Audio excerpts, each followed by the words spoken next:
What is up, gamers? It's Will777JP back at it again. And real quick, man, I just want to make this video real quick. I am not in my normal studio, right? But I really want to get this info out to you guys right away. So you guys remember, I don't know, about a month ago after the state of play, Borderlands 4, and Randy Pitchfork tweeted. Here, let's just read this AI overview on Google. Randy Pitchfork, CEO of Gearbox Software, recently faced backlash for comments suggesting that real fans of Borderlands 4 would find a way to pay $80 for the game if it were priced at that level. This response was in context of a discussion about the potential for Borderlands 4 to be priced at $80, which is a higher price point than the current standard of $60 for many games. Pitchfork remarks were interpreted by some as dismissive of fans' concern about rising game prices and potentially out of touch with the realities of affordability for some players. While the official price for Borderlands 4 has not been announced yet, Pitchfork's comments have sparked a debate about the increasing cost of video games and the financial burden on consumers. Game Rant reports that Pitchfork later clarified his remarks, stating that he didn't intend to disregard fan concerns and that the final decision on pricing rests with the publisher 2K Games. He acknowledged the backlash and expressed gratitude for the support of the team has received. The game is currently scheduled for release on September 12, 2025 on various platforms including Switch 2, PC, PS5, and Xbox Series X and S. Well, guess what, guys? Pre-orders are available. Borderlands just announced that pre-orders are available. So let me show you guys real quick this right here. Warrior 64, Borderlands 4, PS5, Xbox up for pre-order at GameStop for $69.99. Collector's Edition is $149.99. But mind you, Collector's Edition does not include the game. That's trash. They should have just priced it at $220, gave you the game, physical game with the Collector's Edition. I'm disappointed because I'm hyped for Borderlands 4, especially the co-op, and I was really contemplating on getting the Collector's Edition. Now, not anymore. Actually, I still might be. It might work out to be the same amount of money. We'll see. But anyways, the price is out, right? So $70 for Borderlands 4. Now, let me ask you guys a question here. Well, look at this Super Deluxe Edition. Sheesh. Let me ask you guys a question, right? Did 2K change their mind on the pricing, or were they never going to change the pricing? And what I mean by that, did they change their mind on the pricing is, were they going to price it at $80 and because of the backlash, they decided to do it at $70? Or were they always going to price it at $70? And this is a good question, and we probably will never know the answer to this because I have said this numerous times, especially on the podcast, the State of Gaming podcast, which I do every Sunday night at 8 p.m. Central Standard Time, 9 p.m. Eastern. If you're not tuning in, what are you waiting for? Come hang out with the boys. We talk gaming. But, one, I'm really glad that people are being vocal about this, right? Because they want to increase pricing, but yet these games are coming out buggy, broken mess. Two, we don't know the information in its full form, and people are making a big stink about stuff all the time. It's just a negative mentality in gaming. We see people constantly looking for reasons to not play a game versus looking for reasons to play a game, right? And it's just bothersome. But also going into $80 price point with games. The only people that have done it so far is Nintendo with Mario Kart World, which, go check out my video that's coming out in 4 days. Mario Kart World, will it play with no internet on the Switch 2? Yes, I picked up a copy. No, I did not pay $80 because I refuse to pay $80 for almost any game, especially Nintendo games. And I give you reasons there, so go check that out. But it's one thing if these games came out completed, polished, feature complete, co-op, the whole 9 yards, but they're not. But either way, I just want to share this with you guys because the pricing is out, and whether we were vocal and the price got adjusted, we'll never know. But it doesn't hurt to be vocal when they do these pricing changes. Another thing, people complained about the $70 price point when it got changed from 60 to 70, but not to the extent that people have been speaking out when it's an $80 price point. So I think that's going to be a big deal. I'm super excited to see what the turnout's going to be when these games do sell for 80 bucks. And I want to leave the Switch out of this because with the Switch gamers would just buy anything Nintendo puts out. Let's be real.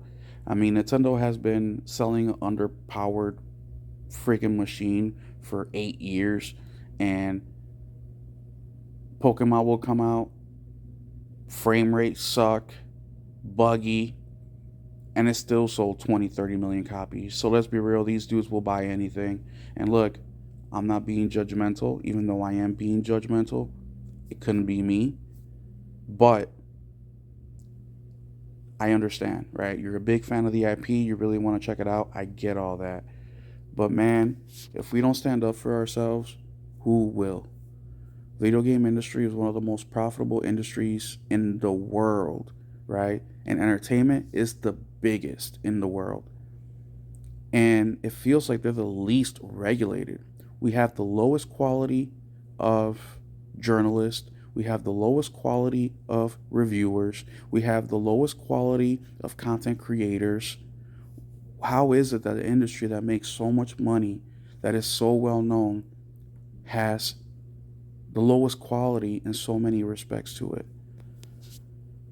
And I don't want to say everybody, of course. There's some very great content creators out there that I personally watch. There's some awesome journalists out there. But let's be real here, the majority is driven by engagement and coming up with crazy opinions for that engagement. But I'm going to be super excited to see the Xbox side of things and the third party side of things. When those guys start to do $80 games consistently, I'm really, really excited to see what the numbers are like. Because somebody like me who buys tens upon tens upon tens of video games per year, right? I'm not going to be buying $80 games. And once, I don't want to make it sound like I'm never going to buy one, because there may be some, but I'm definitely going to be I'm going to be way more skeptical about this, right? Where necessarily right now, if I see something, like for example, Borderlands, yeah, I'm going to buy it, right? Not too much thought behind it. It's priced normally. That attitude is going to change when games do go fully 80 bucks, where I would buy a game just because it looked cool and I'll try it out. That's going to take a back seat, and now I'm going to be very critical of the game. I'm going to do my research. I'm going to wait for a trusted source to let me know, hey, this game works. You know, it's not buggy. It's complete. It's going to be way more intentional versus 70 bucks. Okay, yeah, I'll buy it. No problem. I'll find out for myself. And if somebody like me who buys so many games per year, and people like you guys who buy so many games per year are now going to be way more critical, how is that going to affect the numbers, right? And I'm super excited to see that. We already see Xbox doing it with Outer Worlds 2, pricing the game at 80. They got some backlash. So we'll see how that game does, especially when Outer Worlds is basically a AA game, right? But I'm just going to be super, super interested. Right now, PlayStation hasn't said anything about price increase. I think that this is an opportunity from them to really, really blow up and take off by becoming the affordable platform. You know, let's be real. Days of Plays just ended. You can get a PS5 Pro for $650. You know what I mean? You can get a freaking PlayStation Digital for $399 with a copy of Black Ops 6. That's cheaper than a Switch 2 with Mario Kart bundled, right? So I'm wondering if PlayStation is really going to take that route where, hey, not only do we have the games, but we're also the most affordable. And I think that they can definitely do that. We just saw the numbers here. Let me show you the numbers. I talked about this on the podcast as well last night, but let me go ahead and show you this real quick because this is super interesting. This is by Nib right here, so shout out to Nib. Yeah, okay, it's not this one. Oh man, where is it? Nib just showed that PS5 in the first 5 years made more money than all of PlayStation's platforms combined in the first 7 years. Right here. So, despite the rising cost of games and live service blunders, PlayStation's latest GNNS presentation shows the first 5 years of this PS5 generation are by far the most profitable in PS history. PlayStation made more profit the first 5 years of this gen than the first 7 years of profit of every other gen combined when accounting for PS3 losses. Here's the numbers. PS5 first 5 years, 13 billion. PS4 first 7 years, 9 billion. PS3 first 7 years, 4 billion, negative 4 billion. PS2 first 7 years, plus 2 billion. PS1 first 7 years, 3 billion. PS5 first 5 years, 13 billion. First 7 years of PS1 through PS4 combined, 10 billion. So PlayStation is obviously making more money than they ever have. So they are in the position to keep the pricing the same and still make a ton of money and also become the most affordable platform. So super interesting information here. Let me know what you guys think. Do you think that PlayStation will maintain the price point they're at now? Or do you think they'll be like, you know what, we have an opportunity to make even more money than we're currently making? You know, mind you, they're making record breaking numbers right now. Do you think that we'll say, hey, we have an opportunity to expand on this? Or should we maintain what we have now so we can grow our platform in a different way? And I think that's a very big possibility, man, because PlayStation is really focused on MAU. They're really focused on engagement. You know, PlayStation has, I think he says it here, there's 124 million right here. 100 PS4 still constitutes approximately 36% of the total 124 million monthly active users.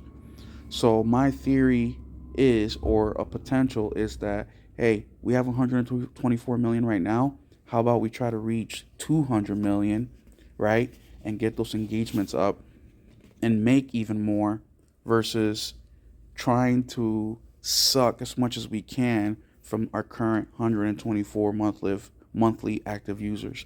And I think that would be the smart way of doing it. So when the PS6 comes out, and I'm pretty sure it's going to be backwards compatible with PS4, PS5, and PS6, one of the first console gens in history to ever do that, if they go that route, right? We're talking huge potential here.